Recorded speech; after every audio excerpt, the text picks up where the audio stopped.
Assalamualaikum warahmatullahi wabarakatuh. Waalaikumsalam warahmatullahi wabarakatuh. Innal hamdalillah nahmaduhu wa nasta'inu wa nastaghfiruh wa na'udzu billahi min syururi anfusina wa min sayyiati a'malina may yahdihillahu fala mudhillalah wa may yudlilhu fala hadiyalah.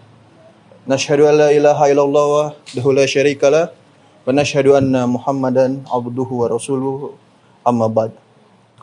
Fa inna asdiqal hadithi kitabullah wa khaira hadi Muhammadin sallallahu alaihi wasallam wa syarrul umuri fid din muhdatsatuha wa kullu muhdatsatin fid din bid'ah wa kullu bid'ati fid din dhalalah. Oke, semuanya adik-adik selamat siang. Gimana kabarnya, semuanya baik? Baik. Oke. Di sini kami kakak-kakak dari Universitas Bina Sarana Informatika ingin meminta waktu adik-adik sekalian sebentar untuk memaparkan sedikit materi atau penyuluhan yang dimana nanti akan disampaikan oleh Kak Cahyadi. Yang dimana sebelumnya kita perkenalan dulu ya. Di sini paling ujung kanan itu ada Kak Adi, kemudian sebelahnya ada Kak Siril, kemudian dengan saya sendiri Gusti, kemudian ada Kak Cahyadi, kemudian ada Kak Alfiah. Kenal ya semuanya, apal ya? Ya. Oke, kemudian selanjutnya kita langsung ke intinya, yang mana nanti materinya itu akan dipaparkan oleh Kak Cahyadi dan yang akan bertema tentang gimana sih kontribusi Islam dalam kehidupan kita dan bagaimana cara kita berilmu tapi kita tidak mempunyai iman, apakah itu akan selamat atau tidak. Oke, untuk materinya mungkin langsung saja disampaikan oleh Kak Cahyadi, silakan Kak. Bismillahirrahmanirrahim. Saya dengan Cahyadi Anugrah Maulana. Di sini saya akan memaparkan apa yang sudah moderator pemberitahukan tadi. Oke. Ilmu adalah cahaya yang membimbing langkah dan menjadi pelita bagi mereka sedang meniti jalan. Ilmu menjadi poros utama untuk kemajuan dan perkembangan serta merupakan sarana kebangkitan bagi umat Islam dalam membangun peradaban yang megah, ekonomi yang tangguh, dan karakter individu yang harmonis. Meskipun keutamaan dan urgensi ilmu telah banyak dijelaskan dalam kitab-kitab para ulama, kemajuan suatu umat tidak dapat diukur hanya dari banyaknya wawasan yang mereka miliki atau banyaknya hafalan yang mereka kuasai. Sebaliknya, tolak ukurnya terletak pada sejauh mana ilmu itu mempengaruhi perilaku dari hati mereka. Dan jika kita melihat kondisi jujur saat ini, umat Islam, kita akan menemukan bahwa mereka sangat membutuhkan penguatan pengaruh ilmu dalam berbagai aspek kehidupan. Namun yang melemahkan bahkan menghilangkan nilai ilmu adalah ketika ilmu hanya dijadikan sebagai alat untuk bermegah dan memperkaya diri. Ada sebagian orang yang menjadikan ilmu sebagai jalan untuk mencari popularitas, mengumpulkan kekayaan, dan mendapatkan pujaan dari orang lain. Nauzubillahi min dzalik. Al-Hasan Al-Basri rahimakumullah berkata, dahulu tidaklah seseorang belajar ilmu kecuali tidak lama kemudian terlihat efek dari ilmu dan kekhusyuan dalam pandangannya, lisannya, salatnya, pembicaranya, dan zuhudnya. Iman berperan sebagai pemandu dan pengendali ilmu sehingga ilmu membawa manfaat yang baik. Tanpa iman, ilmu berisiko membawa keburukan daripada kebaikan. Manfaatnya menjadi kerugian dan dampak negatifnya akan sangat dirasakan individu maupun secara umat keseluruhan. Sebagian orang yang berilmu namun bersikap sombong dan mengingkari nikmat Allah Azza wa Jalla, bahkan menolak keberkahan Rabb yang menciptakan mereka, akhirnya terjerumus dalam kekufuran dan ateisme. Penyebab adalah ilmu mereka tidak dibarengi dengan iman yang mampu membersihkan hati. Dalam hal ini, maka tatkala datang kepada mereka rasul-rasul yang diutus kepada mereka dengan membawa keterangan-keterangan, mereka merasa senang. Pengetahuan yang ada pada mereka serta dikepung oleh azab Allah selalu memperolok-olokkan itu. Hadis riwayat Ghafir. Ilmu akan sangat bermanfaat dalam budaya pemikiran dan akhlak jika berlandaskan dan sesuai dengan Alkitab, Al-Quran, dan As-Sunnah hadis. Umat tidak akan dapat memimpin dan bergerak maju tanpa menjadikan Al-Quran dan As-Sunnah sebagai pedoman utama.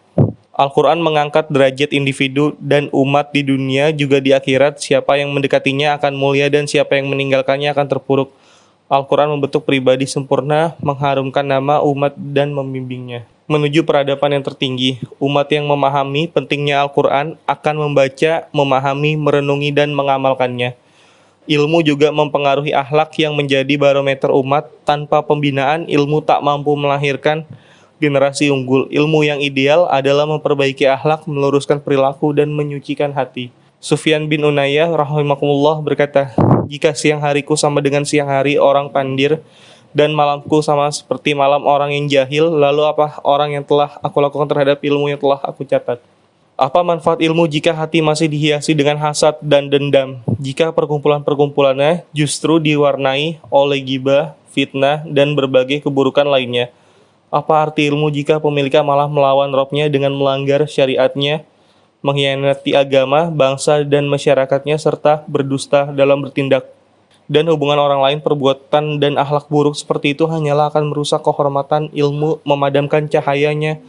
Betapa besar dosa jika perilaku tersebut menyebabkan masyarakat menjauh, membenci syariat Allah yang Rasulullah SAW. Ilmu yang benar akan tercermin dalam perkembangan akal, pemikiran yang sehat, logika yang jelas, dan argumen yang kokoh. Untuk itu, Al-Quran mengajarkan umat Islam membacanya untuk merenungi ayat-ayat Allah dan merenungkan keajaiban-keajaiban kekuasaannya yang ada di alam semesta. Allah Azza wa Jalla. Kemudian Allah Azza wa Jalla banyak menutup ayat-ayatnya dengan firman-Nya seperti, apakah kalian tidak berakal, apakah kalian tidak berfikir, apakah kalian tidak mengambil pelajaran itu semua untuk menjadikan dan mengembangkan akal serta melatihnya menempuh cara berpikir yang struktur. Manfaat ilmu seharusnya terlihat dalam kemampuan seseorang untuk menghindari syubhat dan pemikiran-pemikiran yang salah, serta menyesatkan. Ini hanyalah dapat dicapai jika mempelajari ilmu syar'i dan menanamkan pada pemuda untuk mematuhi peraturan-peraturan yang terutama dalam menghadapi pengaruh kelompok-kelompok sesat yang menyusup di tengah kaum muslimin. Dan masih banyak lagi pengaruh baik hal lainnya yang merupakan buah dari ilmu. Kita juga harus terus terang dan sering berdoa kepada Allah Azza wa Jalla agar senantiasa menganugerahkan taufiknya dengan memberi ilmu yang bermanfaat. Oke, adik-adik semua, tadi sudah dibacakan ya materi oleh Kak Cahyadi. Nah, di sini selanjutnya kakak mau ngasih intisari atau intisari atau summary-nya dari apa tadi yang materi telah disampaikan oleh Kak Cahyadi. Pertama itu ada hadis Rasulullah SAW dari Jabir radhiyallahu anhu, qala Rasulullah sallallahu alaihi wasallam, wala sufahaa bihi litumaru wala ulama bihi litubahu ilma ta'lamu lan naro wan naru dzalik fa'ala fuman majalisa bihi